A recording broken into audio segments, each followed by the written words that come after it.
takut dalam menjagaku, tak usah ku bimbang, Yesus lihat aku, tak usah ku cemas, aku dirimu, tak usah ku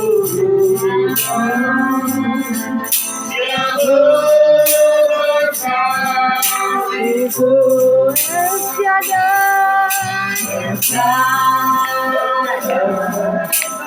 Shaddai, Allah Maha Kuasa, berkatnya melimpah, Dia El Shaddai, Allah Maha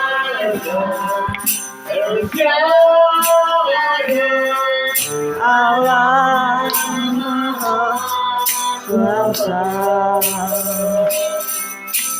berkatnya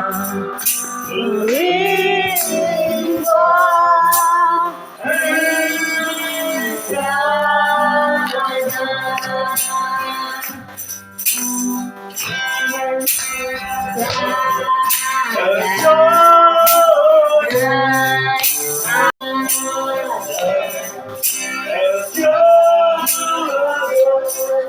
Allah Maha Kuasa,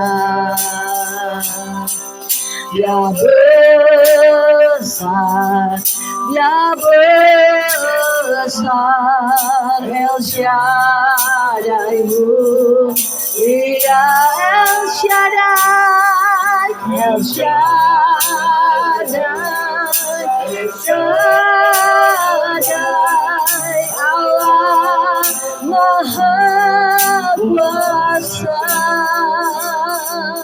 berkatnya melimpah,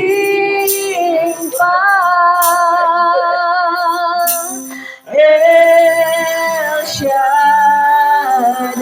Mari kita sembah Dia, mari kita tinggikan namanya, mari kita undang Tuhan hadir di sini.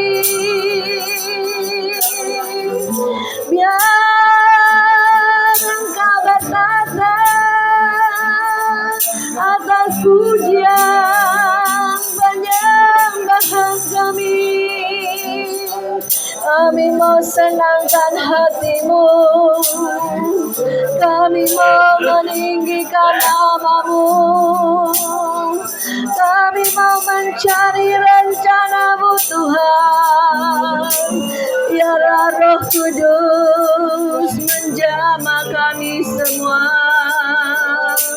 biar Kau pulihkan kami. Biarlah bayar Sikara bayar sikara bayar sikara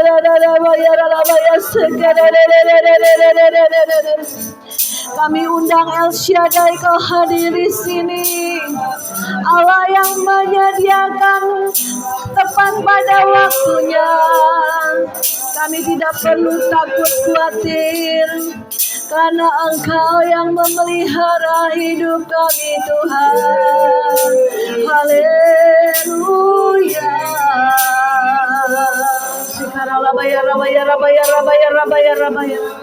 Cengkeram setiap roh jiwa tubuh kami Tuhan. Kau jamah setiap hati kami Bapa. Perbesar kapasitas roh kami Tuhan, hingga urapan baru mengaliri tempat ini. Menjamah setiap kami yang hadir dan mendengar firman-Mu. Biarlah Tuhan menaruh perkataan-Mu pada lidah bibir hamba-Mu. Aku boleh menyampaikan pesan-pesan Tuhan pada siang hari ini. Pada saat firman disampaikan, ada benih yang terbaik menjadi rema dalam hati kami. Itu yang mengubah hidup kami, mengubah masa depan kami. Dan kami percaya Tuhan, hidup kami dalam perjalanan bersama Tuhan sampai pada garis akhir, dan kami finish strong, dan kemenangan sudah Kau jamin Bapa. Terima kasih Bapa, di dalam nama Yesus kami mengucap syukur dan berdoa. Semua yang percaya katakan amin. Beri kemuliaan bagi Tuhan. Jangan duduk dulu. Kita haleluya 3 kali. Jangan duduk dulu ya Pak. Biar semangat walaupun siang sudah ngantuk, tapi kita terus bersemangat di dalam Tuhan. Ya, 1, 2, 3. Haleluya. Haleluya. Haleluya. Beri kemuliaan bagi Tuhan. Silahkan duduk Bapak Ibu yang dikasihi Tuhan. Saya mengucap syukur kepada Tuhan bisa hadir di tempat ini ya. Yang waktu berapa bulan lalu Vicky bersama teman-teman di Bandung yang melayani di tempat ini. Tapi puji Tuhan saya dikasih kesempatan untuk bisa bertemu dengan Pendeta Frans, istri, keluarga besar, maupun juga dengan teman-teman yang ada di Panti Laras ini ya. Saya percaya pada saat Tuhan melawat, Tuhan menjamah, percaya ada satu kekuatan, ketenangan dari Tuhan, pemulihan yang dari Tuhan. Sejujurnya saya sudah beberapa kali ke panti-panti, baik asuhan, panti jompo, Panti Laras itu saya udah sering juga. Dulu pernah di Bekasi, Embun Kasih. Itu banyak sekali pasiennya, dari yang ngamuk-ngamuk ya, dikasih kerangkeng-kerangkeng. Itu dipungutin Pak, dari jalanan-jalanan dipungutin. Itu saya juga heran. Nggak ada yang bayar. Malah nggak ada yang bayar. Tapi banyak. Tapi kuat doanya. Ini kalau sembuhnya kapan Pak? Saya tanya ya sama yang ngurus. Nggak tahu Bu. Itu Tuhan yang jamah. Jadi makanannya firman. Dikasih firman Tuhan. Ibadah, doa, dengarkan firman. Nanti ada yang sembuh, dia pulangin ke keluarganya yang masih ingat gitu ya. Jadi saya bilang, aduh puji Tuhan ya, pelayanan ini gak gampang. Kadang saya lihat kok pada dibotakin ya Bu, kan ada pengurus-pengurusnya juga. Iya Bu, kalau gak dibotakin pada kutuan semua, satu kutuan, semua kutuan kata gitu. Kalau mandi pun disemprot. Di satu ruangan saya lihat ya, dimandiin sama-sama rame-rame. Kalau mandi sendiri di kamar mandi habis sebak-baknya guyur terus, bur. Air sebak satu orang satu bak, gimana? Rugi. Aku baru tahu ya maksudnya. Jadi begitu ya Bu. Iya, jadi rame-rame satu ruangan ya, kayak kamar mandinya besar gitu ya, kayak ini ruangan lah buat mandi itu disemprotin, disabunin, cewek-cewek, cowok-cowok gitu ya. Tapi saya lihat memang ini kalau orang-orang yang mempunyai yayasan atau panti itu betul-betul mempunyai beban hati ya. Baik untuk penjangkauan jiwa, karena itu penting. Mereka kan stres, sakit jiwanya. Tubuhnya mungkin gak sakit ya, tapi jiwanya yang sakit. Sehingga itu perlu firman Tuhan, perlu kembalikan kepada Tuhan pencipta mereka, sehingga mereka pada saat bertemu dengan Tuhan, mereka dipulihkan, disembuhkan. Itu mujizat saudara. Jadi memang harus punya iman yang besar. Ini saya lihat panti ini cukup besar loh. Makanya saya dengar kesaksian Pak Fran mau jual 1M, saya percaya. Karena ini besar. Yang saya pernah layani itu kecil, nggak besar ini. Tapi pasiennya banyak, lebih banyak lagi. Tapi puji Tuhan itu harus punya iman yang kuat ya. Jangan mudah menyerah, jangan putus asa ya kan. Apalagi kalau memberi makan ya kan. Nggak mudah loh, memang beras mahal, apa mahal, betul. Ya kesininya COVID juga banyak orang kolab, usaha-usaha susah. Tapi kita masih bisa nggak untuk memberi mereka makan, untuk mengurus mereka. Mungkin sebagian saya pernah juga ada di daerah Cikupa. Belum lama saya dengan Pastor Pong ke sana, itu ada yang bayar, ada yang enggak, sekemampuan mereka. Ya, itu juga dengan iman. Tapi puji Tuhan, ada aja yang datang, ada aja yang memberkati, ada yang menyumbang. Yang penting kuat doanya, saya bilang. Jadi punya iman, dengan iman itulah menjalankan visi misi Tuhan. Tuhan, aku buka ini buat apa ya? Tuhan, aku buka panti ini, rencana Tuhan apa ya? Ya kan? Banyak juga yang berkedok, ya, akhir zaman kan, berkedok buka yayasan, buka gereja, buka apa-apa untuk cari uang. Hati-hati, itu akhirnya cinta uang, cinta mamon. Pada saat nggak kuat, ya udah tutup gitu kan. Tapi kalau kita punya visi misi dari Tuhan, dengan saya buka ini, rencana Tuhan apa? Banyak jiwa-jiwa mereka perlu dipulihkan. Banyak jiwa-jiwa ini perlu mengenal Tuhan. Ya, perlu percaya Yesus untuk selamat. Itu penting banget. 2 hari lalu ada yang konseling sama saya. Dia dari Muslim. Nah, kemudian dia kenal dari teman. Bu Maria, coba tolong di konseling. Ini punya masalah. Oke, saya telepon orangnya ya. Ternyata dia Muslim. Terus sakit, kanker payudara. Terus juga dia istri simpanan, dia cerita. Dan juga katanya suaminya itu ngakunya, bukan suami mungkin ya, ngakunya bujangan, ternyata udah punya istri. Ya, akhirnya konseling, dia nangis, kok banyak masalah. Dulu saya nggak sesusah ini, sekarang untuk makan aja, beras aja susah, karena udah ditinggalin sama cowoknya itu, karena kan udah ketahuan istrinya gitu kan. Jadi saya bilang ayo kuat, dan kena sakit lagi, kanker, udah stadium. Ya, saya bilang kamu pasti kosong jiwanya. Iya Bu, saya seringkali hati saya kosong. Ngobrol, konseling. Akhirnya dia mau terima Yesus. Saya tuntun terima Yesus. Puji Tuhan, dia nangis. Saya juga terharu ya. Dimana satu jiwa diselamatkan, itu Tuhan senang, Tuhan bahagia. Karena seringkali lewat masalah hidup itu ketemu Tuhan. Apalagi kita orang Kristen, saya miris juga tadi Vicky cerita, Bu, ada yang bunuh diri lu umur 20 tahun. Hah? Orang Kristen lagi. Ya Tuhan Yesus tolong. Ya, jangan sampai kita terhilang di dalam rumah Tuhan. Nggak kenal Tuhan, nggak dikenal Tuhan, masalah datang bingung sendiri. Akhirnya dengar bisikan-bisikan iblis. Ya bunuh diri aja, ngapain lu hidup, ya kan? Itu jalan tol ke neraka, saudara. Ya, jadi hati-hati kita anak Tuhan, dekat sama Tuhan. Lewat firman, pujian, penyembahan. Nggak gampang loh baca firman sehari 3 pasal. Saya 5 pasal, karena ikut 2 grup. Nggak gampang, kadang capek, lelah. Saya ngurus suami yang sakit. Saya juga kadang nangis. Tuhan, gimana suami saya hampir buta dua-duanya. Terus anak juga, ini pembantu juga. Aduh, seminggu kemarin udah pusing 7 keliling. Pembantuku ngadu-ngadu gitu loh, jahatin saya di belakang. Jadi saya berantem sama anak sama mantu. Bukan berantem sih, jadi mami udah jangan kesini lagi. Aduh saya sedih deh, udah deh saya pulang aja ke rumah, untung aku punya rumah. Tapi memang proses ya. Aduh Tuhan Yesus, saya nangis, saya ke menara doa di Pik, saya nangis gegerungan sendiri.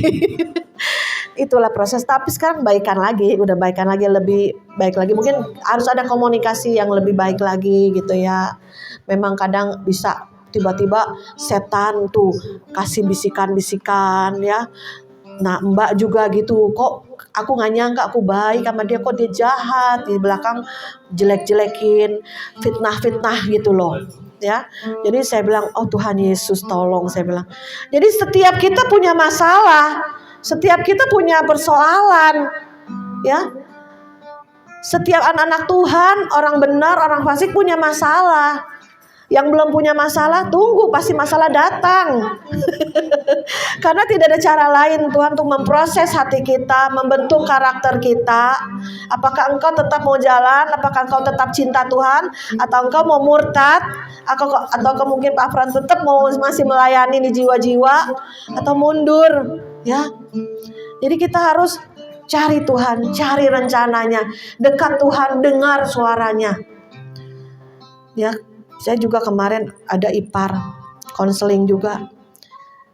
Kamu salah jalan, saya bilang. Iya Ci, saya akuin. Ya. Kadang pakai cara kita. kekuatan kita. Akhirnya salah jalan. Bukan tambah baik keadaan, tambah parah. Itu saya lihat. Seringkali manusia punya otak, dikasih kotak, tapi pakai otak sendiri. Bukan tanya Tuhan. Memang Tuhan kasih kita otak hikmat, tapi minta diselaraskan dengan rencana Tuhan. Jangan otak kita dipakai jadi akhirnya kedagingan yang muncul, kemarahan yang muncul, keputusasaan yang muncul, ya kan? Kadang keputusasaan muncul itu untuk apa? Menghajar kesombongan kita. Seringkali kita pada waktu kita banyak uang, semua lancar, panti ada dananya, karyawannya juga banyak, pasien banyak, lancar. Bisa loh sombong, bisa. Hati itu siapa yang tahu, saudara? Kayak saya pelayanan banyak, kesana sini. Kadang kalau lagi nggak ada uang, nggak ada dana, bisa ini loh, aku juga bisa lemes di dalam hati ya. Tapi doa lagi, Tuhan sumber saya Tuhan, ini pekerjaan Tuhan, pasti Tuhan lancarkan, pasti Tuhan berkati. Kadang saya bilang sama anak saya, nih saldo mami tinggal 17.000 loh, hanya sama anak ya. Oh mami, makanya jangan kasih orang-orang mami, katanya. Transferin lagi sama dia, padahal saya nggak minta sih.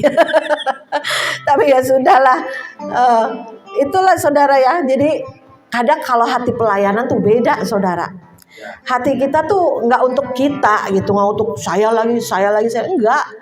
Jadi untuk pekerjaan Tuhan gimana, nanti banyak jiwa-jiwa diselamatkan gimana, oh ini lagi kekurangan gimana.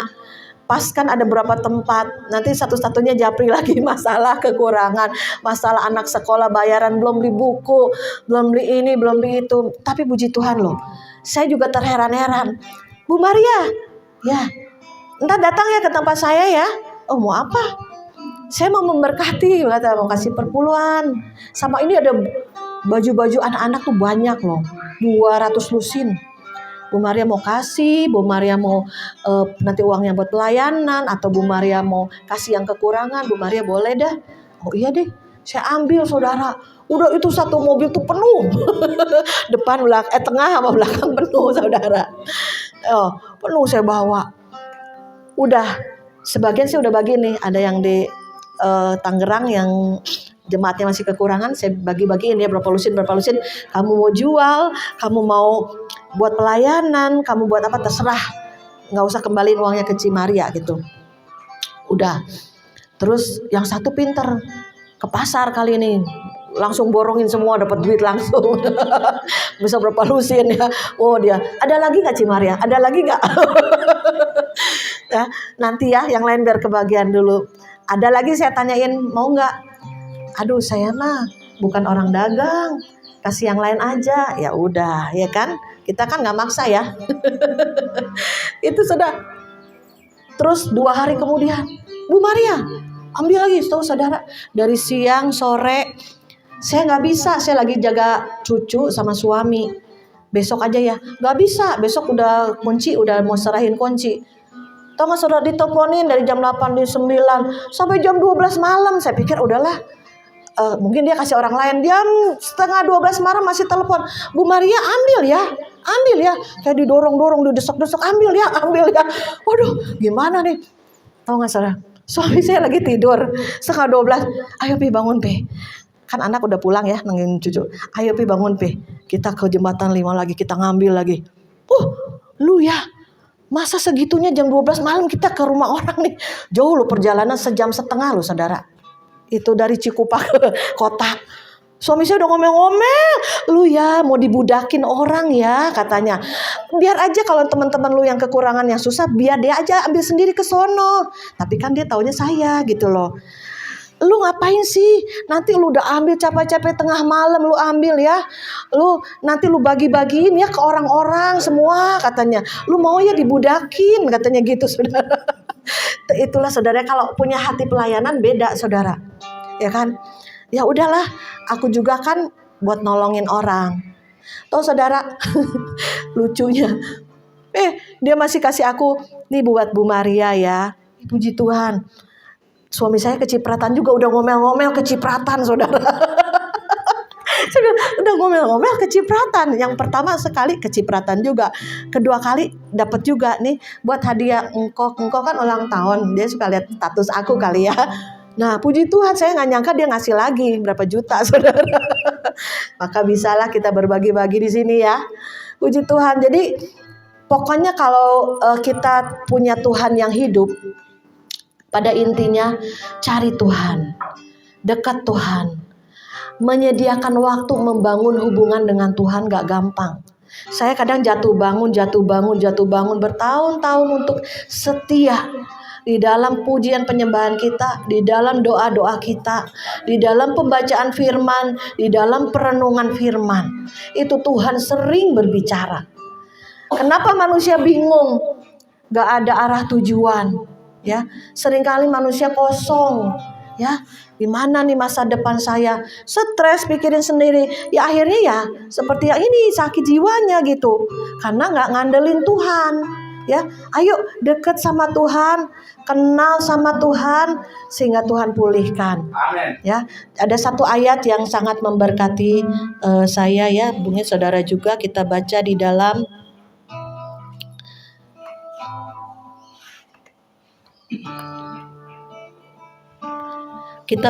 dalam Mazmur 62 ayat yang kedua.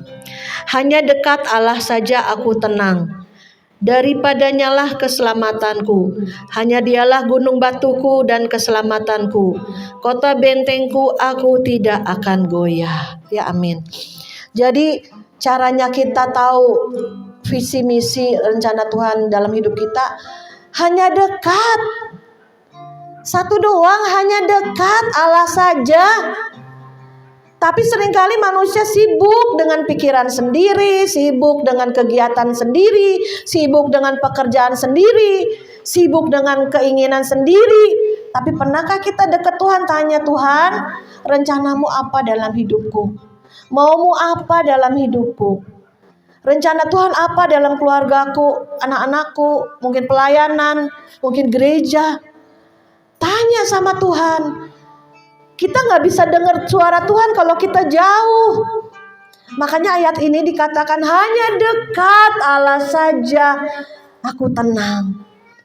Pada saat ketenangan datang, pada saat kita merenungkan firman, pada saat kita berdiam diri di hadirat Tuhan, di situ seringkali Tuhan berbicara. Di situ seringkali Tuhan berikan arahan dan tuntunan. Saya juga bilang ya sama saudara saya yang salah jalan. Saya dapat arahan tuntunan itu setiap pagi. Pada waktu saya bangun pagi saat teduh dengan Tuhan. Seringkali Tuhan berbicara lewat firman-Nya. Itu ada arahan dan tuntunan.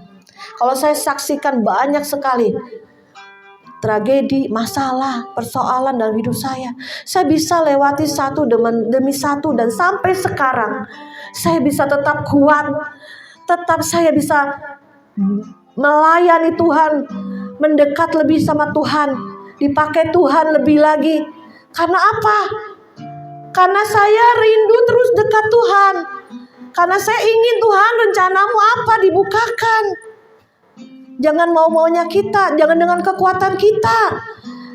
Kosong, kita gak bisa apa-apa. Kalau dengan kekuatan kita bisa sombong. Kalau dengan kemampuan kita bisa takabur. Tapi pada saat kita merendahkan hati kepada Tuhan, Tuhan, ampunilah hatiku yang sombong. Ampunilah hatiku yang seringkali cepat putus asa dan kecewa. Seringkali banyak hal, lembah-lembah dalam hidup kita harus ditimbun. Lembah-lembah itu apa sih? Lembah itu putus asa, lembah itu kesedihan, lembah itu ketidakberdayaan kita. Lembah-lembah itu apa? Masalah-masalah kita yang belum ada solusinya, gak ada jalan keluarnya, gelap. Itu lembah-lembah. Tuhan bilang timbun, lembah-lembah itu timbun. Atau kita mempunyai gunung-gunung yang tinggi, gunung kesombongan, gunung-gunung merasa bisa, gunung-gunung merasa gue udah mandiri, gue tanpa Tuhan gue bisa, gue pinter, gue sekolah, gue teologia, gue pendeta. Banyak pendeta-pendeta yang sombong juga banyak saudara. Apalagi juga yang wirausaha, pedagang-pedagang. Mereka pebisnis, pinter, lihai, dagangnya rame laku. Tapi pada saat dia sombong, saatnya kejatuhan di depan mata. Sampai kesombongannya itu habis, saudara. Karena udah habis. Yang dia kira maju, yang dia kira bakal beruntung, kira usaha ini akan naik, ternyata sepi, dagangannya tambah lama tambah gak laku. Karena apa? Sombong. Itu Tuhan sedang mendidik, menghajar. Ya, jadi Tuhan bilang, aku mau berjalan di tanah yang rata. Tuhan akan berjalan di hati kita yang lurus. Jangan bengkak-bengkok, dolak-dalik. Jangan hati kita ini banyak tipu-tipu, bohong-bohong. Jadi gak lurus. Gimana Tuhan mau berjalan di depan hidup kita, di dalam jalan hidup kita. Makanya masalah datang. Itu untuk menguji, membereskan, memproses, membakar. Panas, sakit, gak enak. Saya sampai hari ini juga diproses Tuhan. Bukan udah selesai yang satu datang lagi, selesai satu datang lagi. Kenapa? Saya minta Tuhan remukan lagi, Tuhan proses lagi. Mungkin banyak hal yang saya belum sadari, saya belum baik, belum benar, belum tulus, belum melayani Tuhan dengan sukacita. Ya, mungkin kalau banyak dana, ya udah sukacita nih, bisa kesana sini kita melayani. Tapi pada saat nol, pada saat kosong, ya kan, udah ngadu lagi ke Tuhan. Gak usah pusing. Ya, saya percaya Tuhan juga percayakan YouTube pas Agape, ya, banyak nonton, ya, berkat Tuhan ada aja lah, gak usah pusing gitu. Tapi kalau saya bilang gak usah pusing, karena kalau nol pusing juga. Karena banyak teman-teman atau orang-orang yang konseling, gak hanya doa doang dong. Misalkan, Bu Maria, saya ini belum makan loh Bu Maria, seharian mencret masuk angin. Aduh saudara, ada yang japri gitu saudara.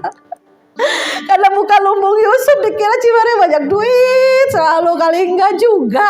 Saya sampai lucu, ketawa ada, sedih ada. Kadang ini orang kok kalau nggak ada duit tuh nelfon terus ya. Coba kalau lagi banyak berkat, boro-boro Bu Maria, saya lagi banyak berkat nih, saya mau nyumbang. Jarang. Tapi udahlah, nggak apa-apa, kita berbagi sekemampuan kita ya.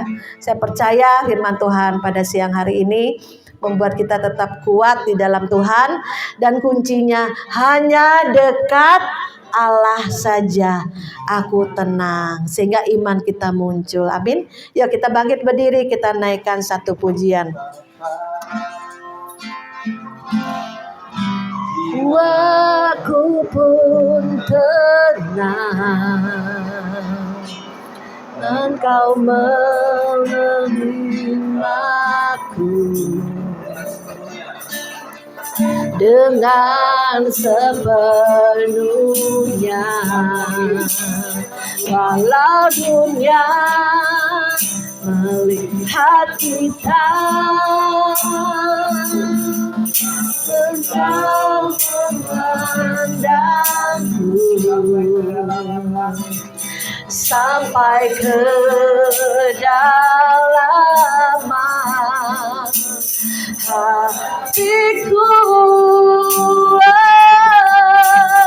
Tuhan, inilah yang ku mau, Kau menjamah hatiku, Kau melebihi semua yang terdekat sekalipun. Tuhan, inilah yang ku mau, Kau menjamah hatiku supaya kehidupan memancar senantiasa. Katakan, Tuhan, inilah yang ku tahu, Kau menjamah hatiku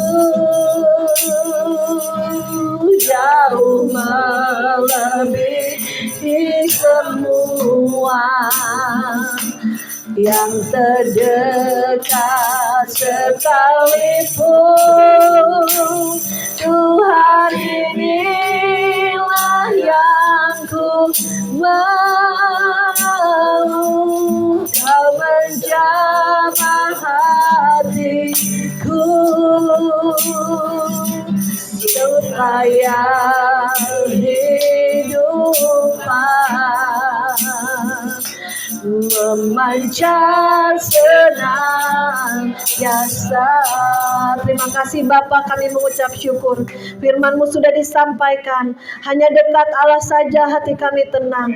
Disitulah letak keselamatan kami. Engkau kota benteng kami, Engkau kubu pertahanan kami, Engkau tempat pengaduan kami. Di saat susah senang, Tuhan yang menjadi kekuatan bagi kami. Iman kami tetap kokoh di dalam Tuhan dan tidak tergoyahkan. Sehingga Rasul Paulus berkata, aku tahu apa itu kelaparan, aku tahu apa itu kekenyangan. Tidak ada yang dapat memisahkan kami daripada kasih Kristus. Bapa, kami berdoa untuk Pak Fran yang melayani di tempat ini. Bapa, berikan iman percayanya lebih lagi di dalam Tuhan. Istrinya sebagai penolong, anak cucu mantu diberkati Tuhan, karena ada anak-Mu Tuhan yang melayani Tuhan di tempat ini. Biar Kau berikan arahan tuntunan-Mu yang nyata ya Bapa, sehingga mau dibawa kemana Tuhan pelayanan misi untuk orang-orang sakit jiwa ini Bapa. Di mana di sini Pak Pran mempunyai hati yang lebih lagi bagi mereka, sehingga dia boleh bahkan membawa jiwa-jiwa kepada Kristus, dan mereka boleh melayani di tempat ini ya Bapa. Kami juga berdoa di dalam nama Yesus, Kau kirimkan berkat Tuhan dari utara, barat, timur, selatan. Berkat-Mu tercurah di tempat ini, berkat rohani, jasmani, bahkan sampai keuangan ya Bapa. Terima kasih Tuhan Yesus, terima kasih Roh Kudus. Biar Tuhan terus bekerja berkarya melalui tempat ini, nama Tuhan dipermuliakan. Melalui tempat ini banyak jiwa-jiwa dikuatkan, melalui tempat ini banyak jiwa-jiwa diselamatkan, dan jiwa mereka yang sakit disehatkan kembali melalui firman Tuhan yang ditabur setiap hari kepada jiwa-jiwa ini Bapa, sehingga ada kesembuhan yang total. Terima kasih Bapa, di dalam nama Yesus kami mengucap syukur dan berdoa. Haleluya. Semua yang percaya katakan amin.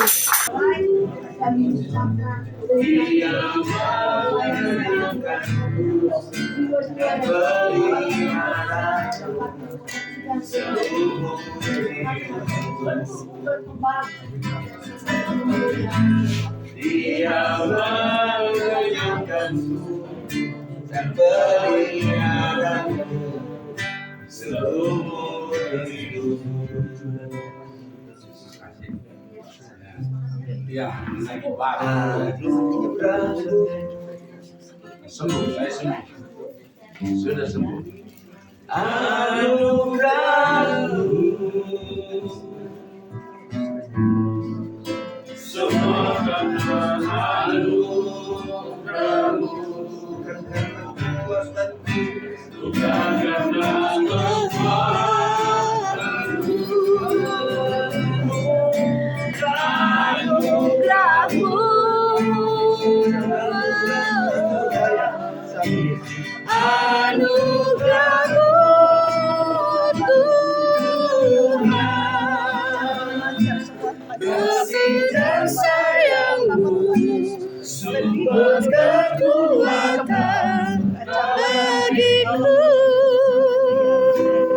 Tercurah di tempat ini, curahkan lebih dahsyat lagi, karena kami tahu kami hidup di penghujung akhir zaman.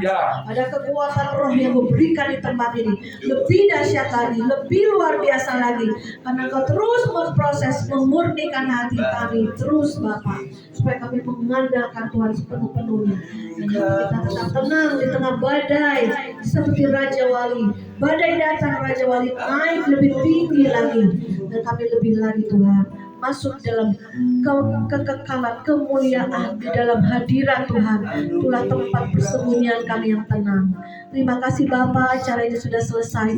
Mari saudara kita angkat tangan kita di hadapan Bapa di surga. Bapa di surga, terimalah setiap berkat yang kami naikkan sebagai puji-pujian dan juga sebagai Tuhan kesaksian-kesaksian yang disampaikan dan juga ada berkat-berkat Tuhan yang disalurkan ke tempat ini Bapa. Kami mengucap syukur kepadamu, firman juga sudah ditabur dalam menjadi benih yang terbaik di tempat ini. Berkati Pak Fran Tuhan dan seluruh keluarganya, pelayanan ini akan terus sampai kedatangan Yesus kedua kalinya. Terimalah berkat dari Bapa, Putra, Roh Kudus menyertai saudara dan saya senantiasa sampai Maranatha, sampai Tuhan Yesus datang kedua kalinya di awan-awan permai menjemput kami semua. Semua yang percaya katakan amin. Yang diberikan untuk Mas Agape melayani di sini. Puji Tuhan, kita bisa bertemu lagi ya setelah tahun lalu kita di sini. Tahun ini kita bisa sama-sama melayani lagi di sini ke tempat ini. Itu semua karena kebaikan kemurahan Tuhan. Saya percaya nggak ada yang kebetulan ya, tapi memang Tuhan yang gerakan tuntun kita untuk datang ke tempat ini lagi. Betul, sungguh. Ya. Artinya ke sini. Jadi ya mungkin ini kita ada sedikit ya berkat Tuhan untuk tempat ini. Mudah-mudahan yang di Arita Anugerah tetap semangat ya. Ya, jangan putus asa. Pasti Tuhan cukupkan setiap kebutuhannya. Juga terima kasih untuk teman-teman Pas Bandung, Pas Jakarta yang sudah meluangkan waktu datang ke tempat ini untuk melayani. Terima kasih, biar Tuhan yang kembalikan segala tenaga dan waktu yang dikeluarkan. Jangan lupa besok yang bisa ikut ibadah datang ke itu ya, ke Sudirman di apartemen. Kumpul aja. Pas Agape dan Ibu Maria yang juga berkenan hadir di tempat ini dan teman-teman tim yang sudah meluangkan waktu, tenaga dan pikirannya untuk melayani kami di tempat ini. Sungguh sangat bersyukur, kami berterima kasih kepada Tuhan masih banyak ada juga teman-teman tim yang peduli dengan kami di tempat ini, khususnya perkumpulan Arita Anugerah. Sungguh luar biasa penyertaan Tuhan dan saya yakin dan percaya dengan adanya anak binaan kami ini, mereka juga dipulihkan lewat kehadiran Bapak Ibu pada sore hari ini. Dan dengan tidak lupa juga saya mengucapkan terima kasih atas sembakonya untuk anak kami, binaan kami di tempat ini dan kami semua dan anak-anak binaan kami juga gedut-gedut. Ya, puji Tuhan ya. Puji Tuhan. Terima kasih. Itu saja. Tuhan Yesus memberkati kita semua. Shalom. Nah, saya mengucapkan terima kasih kepada Ibu Maria dan timnya yang sudah datang ke sini. Terima kasih.